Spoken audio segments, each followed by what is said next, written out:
Are you ready to make the most of your oil and gas mineral rights? Welcome to the Mineral Rights Podcast. Get the knowledge and resources you need to manage your minerals and royalties. Here is your host, Matt Sands.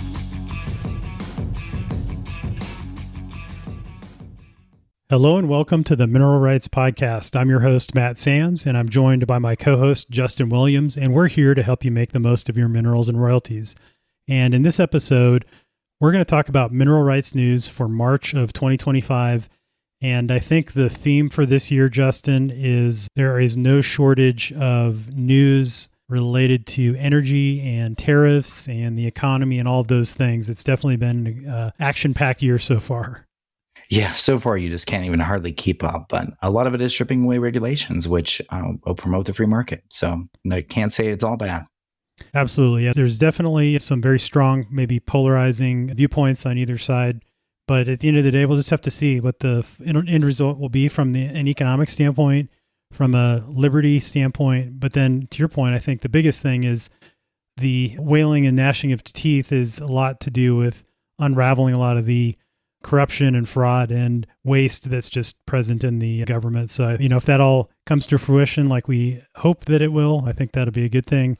And certainly to the extent that the current administration is a little more of a favorable towards free market on energy, I think is safe to say, with the exception of tariffs. So that's one thing that I think has been in the news a lot lately, and we'll talk about that. But I think the first thing, speaking of unraveling needless regulation, this first article here, do you want to dive into this and talk about what it says? Let's do it, Matt. Yeah, so there's been a lot of talk about the Inflation Reduction Act and different elements of it. In this story here, the title is Congress Kills the Biden-Era Methane Fee. So Congress voted to repeal the waste emissions charge, a methane fee central to former President Joe Biden's climate change efforts. The Senate and House voted to eliminate the WEC, and President Donald Trump is expected to sign the resolution. The American Petroleum Institute supported the repeal, calling the fee a duplicative, punitive tax on American energy production. And Matt, I'm sure the industry is really happy to see this because there was a lot of hustle and bustle when it came on about the increased cost of doing this ongoing. Yeah, it was something that was concerning, I think, to a lot of the major oil and gas producers, although this article does mention that most of the companies don't release enough to trigger the fee. But in any case, the fee would have passed on that expense to the operator based on the amount of methane emissions in terms of number of tons of CO2 equivalent.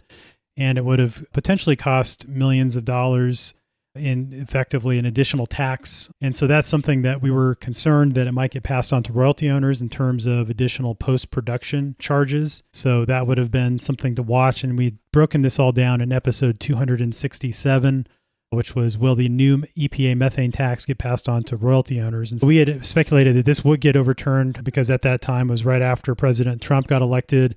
And so with the GOP majority in the House and Senate, that was expected. And sure enough, it looks like that is happening. So I think this is a good thing. I think that regulation that singles out individual industry is too subjective. I think you could make the argument that other industries that also emit CO2 that, if the oil and gas industry has this methane fee, then, why isn't the beef industry getting it? Or, the industrial chemical or semiconductor manufacturing. It's just who has the best lobbyists and who has the most, quote unquote, green energy footprint, perceived energy footprint, even though the fact, on a fact basis, you look at apples to apples and, each of these different industries have some amount of methane. Why penalize one and not just have this as a holistic view? So I think there is certainly, and the reason obviously is because of political motivation. But yeah, good to see this getting overturned. I think it would have been restrictive, and certainly the states already have different laws in place. For example, in Colorado, there is already methane regulations in place. There's already a set of established rules and regulations that operators have to live by. And so this would have been another layer on top of that, which is, I think, a little bit of an overstep from a federal government standpoint. So good to see this getting taken away. Yeah, you said it, man. And I thought it was interesting in the article. It said that while most of the major oil and gas companies do not release enough to trigger the fee, EPA estimated that the rule would have resulted in cumulative emission reductions of 1.2 million metric tons of methane. And it's interesting how those 2 + 2 = 4 there. Both most of these companies aren't triggering that amount.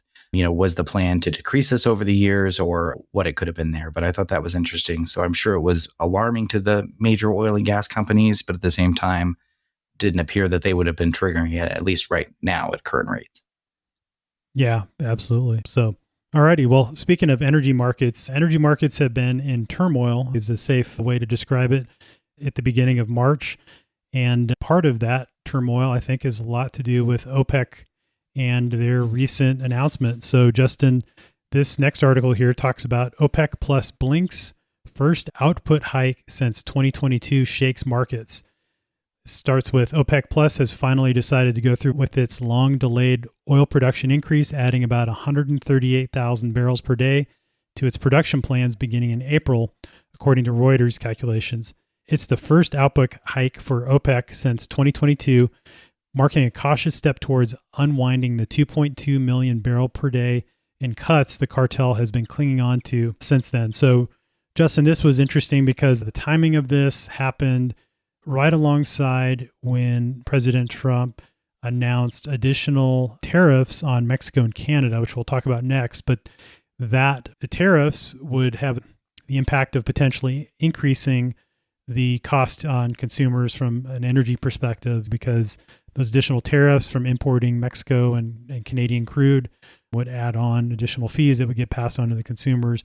Well, this output hike caused oil prices to fall pretty precipitously, and I think it's sort of negating that. So I wonder if there's some level of discussion that President Trump has had with Saudi Arabia and others and said, hey, by the way, it would be great if you could increase your output because of some of the stuff we're doing over here is going to increase prices for us. So interesting timing for all of this. Yeah, you said it, Matt. Definitely coming from both sides. And, OPEC insider made a comment that the plan is to slowly phase out the 2.2 million barrels per day in cuts from April to September of 2026. So like you say, that timing really lines up with trying to curb some of the impact we may feel from tariffs, which will certainly help the American people. Yeah, it'll certainly help. And really, just to put this in perspective, since the beginning of February, when oil was trading around $72 per barrel, it's fallen down to close to $66 per barrel. So just about a 10% drop since then. So interesting that all of this is going on. And again, I think as long as it doesn't fall too much lower than that, I think it's probably fine for operators. They're not going to have to make major adjustments to capital budgets. If we see it fall below $65 per barrel for an extended period of time, I would expect that operators will start to pull back on their capital spending for this year just to align with cash flow they would be generating from operations at those lower prices. So, if you see that at the beginning of the year, we were closer to that $72 per barrel, we're down 10%, I would expect that, budget cuts on that order of magnitude. If, again, we see price of oil drop below 65 or stay, around this level for an extended period of time, I do think it might have a slight impact on oil and gas activity, but hopefully not too large of an impact. Yeah, you said it, man. And an interesting mention in an article here is Trump reportedly entertained the idea of cutting Iranian exports to zero. And with the possibility of a Ukraine-Russia peace deal, we could see a lot of volatility in the oil and gas market if that Russian oil gets unleashed. But right now, we'll see what happens and what impact the tariff has, because perhaps we're going to see it kind of go up and down throughout the year. But it appears to be focused on both sides of this, trying to be sure that we don't get it to bottom out and trying to be sure that it doesn't soar on us either. Yeah, you said it there. I think the geopolitical situation right now is very dynamic. I think all those things you mentioned with Russia and crude, which, as everybody knows, sanctions against Russia since they invaded Ukraine. So if those get lifted, if there is a peace deal, then that's additional barrels of Russian oil. On the flip side of that, Iran has been enriching or has more uranium to where they could potentially enrich it and build nuclear weapons, which is the big concern. And so there's, some discussion about talks that U.S. and Russia has been having around that, and having Russia broker a deal or talk to Iran to get them to stop that so they don't become a nuclear power. So there's lots of things going on. I think it's going to be very dynamic for the next month or so. So it'll be interesting to see how it all plays out. But I think, all of that looking ahead and the different chess pieces, all these things sort of fit together if you think about the bigger picture. And it's starting to become clear how these different moving parts might affect each other part. And so the coordination that's going on, I think, there's some rhyme and reason to it. Whether or not it plays out like Trump and those other leaders hope or planning, remains to be seen. It's definitely something that with the free market and things like that, it's hard to say. Ultimately, the economy and supply and demand, I think, will dictate the long-term price of oil and gas. And so, yeah, that's the other big piece of the puzzle. So, and speaking of that aspect of it in the economy, the tariffs. You want to talk about that? Yeah, Matt. So tariffs are all the talk right now. We're hearing a lot of it on both sides, support for it, disdain for it, wherever you may land. So Donald Trump has imposed new tariffs. Most people know that on imports from Mexico and Canada, and has doubled the levy recently put on Chinese goods. The president sees tariffs, broader taxes on imports, as a way to protect U.S. manufacturing and correct trade imbalances. His latest round of tariffs follows earlier ones. The U.S. levied on all steel and aluminum imports. Canada and China have already retaliated with tariffs of their own against U.S. goods, sparking fears of a global trade war and higher prices. And Matt, tariffs are really a complex thing, and depending on the industry, they can really affect it differently. You mentioned the free market, which is a great thing to bring up because they're really banking on that the free market will kind of curve these, change maybe some of the sources where we're receiving products, promote different industries in our country, but it's complicated. And Matt, do you want to start with, what are tariffs and how do they work? Sure. So tariffs are taxes charged on goods that are imported from other countries. So if you think about when we import parts for a car or whatever, they put an additional tax on that eventually does trickle down to the cost on the automaker, for example, and how much it costs them to make that car with foreign parts. And what I think the intent is obviously to bring back more manufacturing to the U.S. We've outsourced most of the manufacturing over the past several decades, and now we import most of the goods and things that we use, from car parts and things like that from foreign countries, right? So we have China that we import a ton from, Mexico and Canada. In fact, this whole tariff discussion, caused them to roll back. I think the automakers were not very happy when the tariff on Mexico and Canada got announced, because each time one of those parts goes from one country, like from Canada to the United States, from the United States to Mexico to get assembled as a final part, and then back to the United States to get put and assembled in the final vehicle, a tariff would have to get added each time. And so they said, hold on, we already have this treaty, this US, Mexico, Canada treaty, things that are already covered in that. Let's back off from that. And so they actually did make some adjustments to the initial tariff announcement from the Trump administration, recognizing that that deal that's in place, and that example I gave where parts would go from, U.S., Canada to Mexico to U.S., and how each time there'd be a tariff added onto it was not the intent there.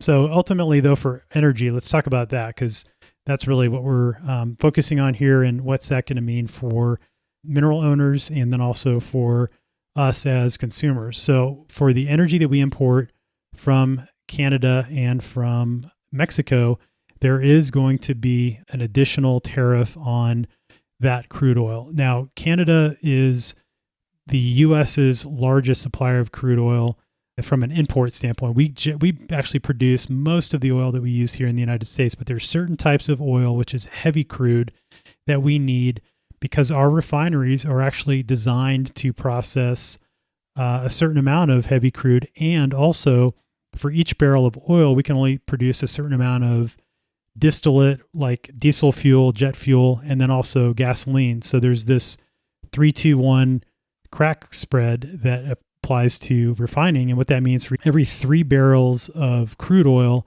we can make 1 barrel of diesel and 2 barrels of gasoline. So we need more of that heavy crude in order to produce those heavier items like the the diesel, like the bitumen and the asphalt and those types of things. So that is important that we still have a supply of that heavy crude. And so again, we'll continue to import that, but it just means that 10% additional tariff on Canadian energy increases the cost of that imported oil. Right now it's $65 a barrel. Well, that means it's going to cost an additional $6.50 per barrel for that Canadian crude that we import, around that 3.8 million barrels per day out of the 100-some million that we produce. So again, they expect that this could mean about a 10 to 20 cent per gallon increase at the pump in terms of what the experts are saying. Certain areas where maybe they use more of that Canadian oil, like in the Midwest, there might be a little bit larger impact. And then other places, maybe we'll see a lower impact. One thing that we do have is we have a lot of the crude oil coming in from Mexico into the Gulf Coast. And so a lot of those Gulf Coast refineries are designed to produce that heavy Mexican crude. Mayan crude is a type of blend that is produced in Mexico that we use about 600,000 barrels a day, and that's about 7% of our imports. That's going to see the full 25% tariff as it sits right now if this all goes into effect like they're planning, I think in April or whenever. And so that would add, around $12 or to $13 per barrel in additional cost for that crude oil. So again, because we only import from Mexico and from Canada about, let's say, 4.5 million barrels per day out of, again, the 100 million or so, it's not going to have a massive impact, but it would have an impact on the final cost of those refined products. And ultimately, that's going to get passed on to the consumer in terms of higher gasoline prices.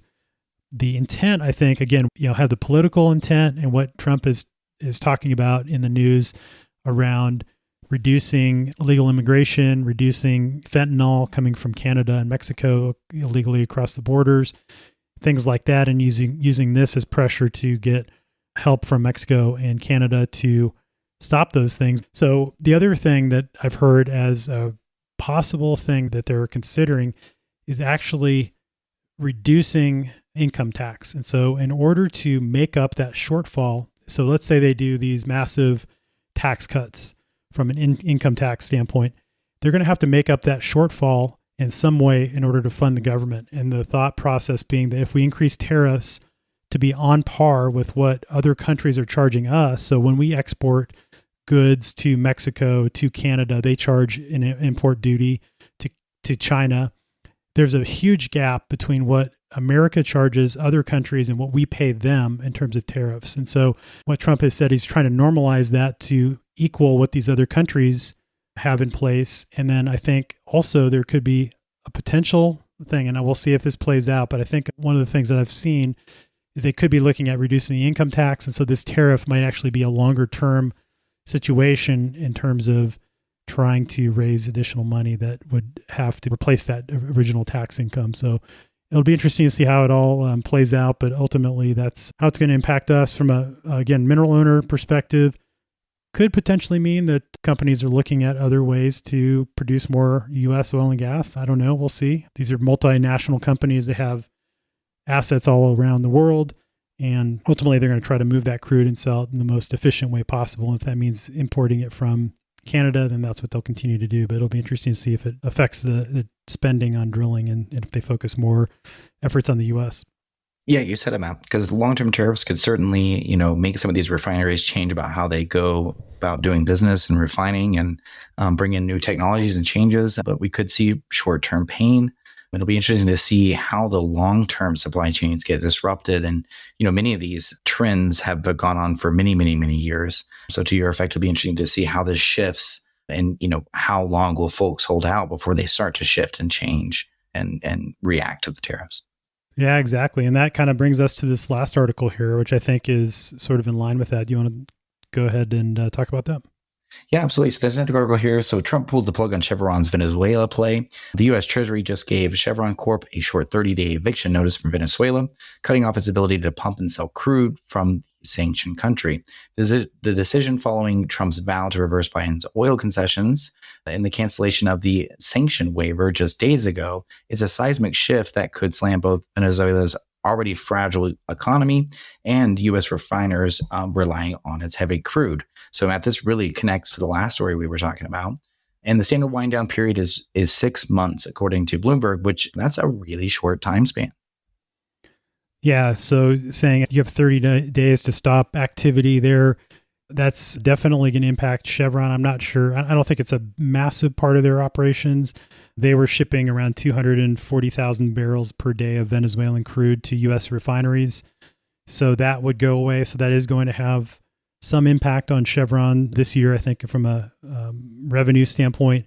And again, to your point, Justin, this ties into that whole heavy oil thing because these were cargoes that were going to Gulf Coast refineries to help with all of the light sweet crude that we produce here in the United States. And so they blend in this heavier crude. Again, back in the day, we got great deals on Mexican crude oil, Venezuelan crude oil because of that. It's sour, it's heavy, high, that means it's more dense, higher gravity. And that means that it's more expensive to refine, but we actually have refineries that are designed because it's cheaper.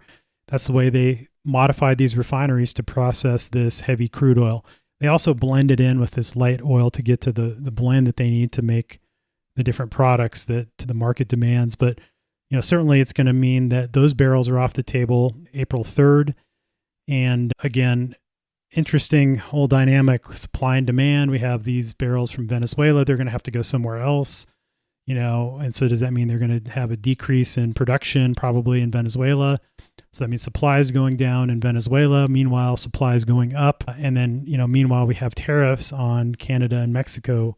So very interesting dynamics, not to mention Russia and Iran and how that's going to play out from an oil supply and demand standpoint. So definitely something we'll pay close attention to this year and to see how it all shakes out. Ultimately, I think that'll dictate what prices do as far as if we can get into some sort of equilibrium from a supply and demand standpoint, from an oil standpoint. Now, all this is talking about oil. Now, the bright side of this, in the meantime, natural gas has been pumping, right? So natural gas prices are up around $4.50 per million BTUs. So that's great. That's like probably $2 higher than it was last year this time. So on the bright side, while oil prices are going down, gas prices are going up. So if you have oil and gas royalties, that means hopefully you'll see a little bit of a balance there. So yeah, very exciting times right now, Justin. You said it, Matt. And, all this talk on heavy crude, after reading these last few stories, you go, well, where the heck are we going to get heavy crude from? And, it'll be really interesting to see. There's been a lot of talk over the last couple of years about the Uinta Basin, which is known to produce heavy crude, and historically California is a place where heavy crude is produced. So it'll be really interesting to see if the activity starts to pick up there. And, Matt, you would know more than I, but if the focus is just going to be on that heavy crude and these sanctions are in place, it may shift it economically where it makes sense to, produce these in these different local regions to avoid those tariffs. That's a great point. Yeah, hopefully it does mean that there is a shift to more activity in the Uinta Basin in Utah. California is an interesting one. They would have to make a major change to the direction they're headed. Right now, they're headed towards shutting down the oil and gas industry. Certain municipalities have ordered moratoriums on drilling and having companies plug and abandon wells and stop producing. So California has the potential.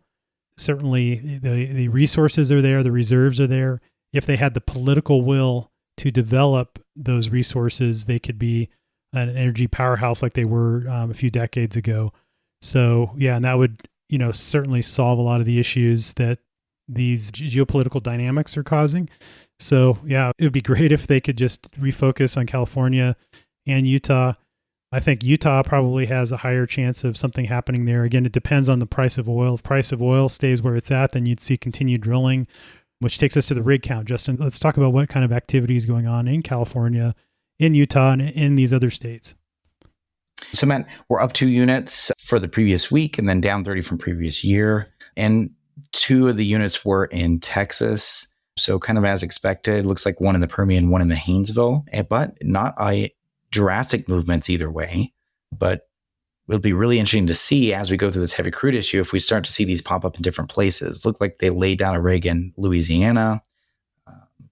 So not a ton of change, Matt, just as like we expected.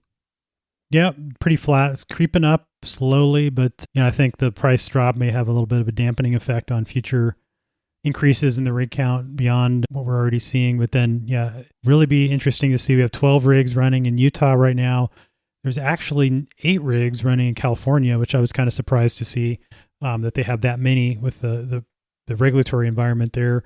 But yeah, to your point, it'd be interesting to see if we see any sort of uptick in California and Utah with a focus on that heavy crude oil of the tariffs or, with whatever's happening globally. So yeah, it'd be interesting year for sure, but we'll keep an eye on the rig count and keep you posted on these tariffs and the oil price and gas prices, and we'll see how it all shakes out. It'll be interesting to see. There'll be no lack of news, that's for sure. Yeah, they're making our job easy, so we appreciate that. Keep it up. So from that standpoint, we'll look forward to talking to you in the next episode. Thanks again for listening. Thanks, Justin. Thanks, Matt. Thanks so much for listening to the Mineral Rights Podcast with your host, Matt Sands. Don't forget to subscribe and share at mineralrightspodcast.com. The Mineral Rights Podcast should not be construed as investment, legal, or tax advice. All information is believed to be from reliable sources. However, we make no representation as to its completeness or accuracy.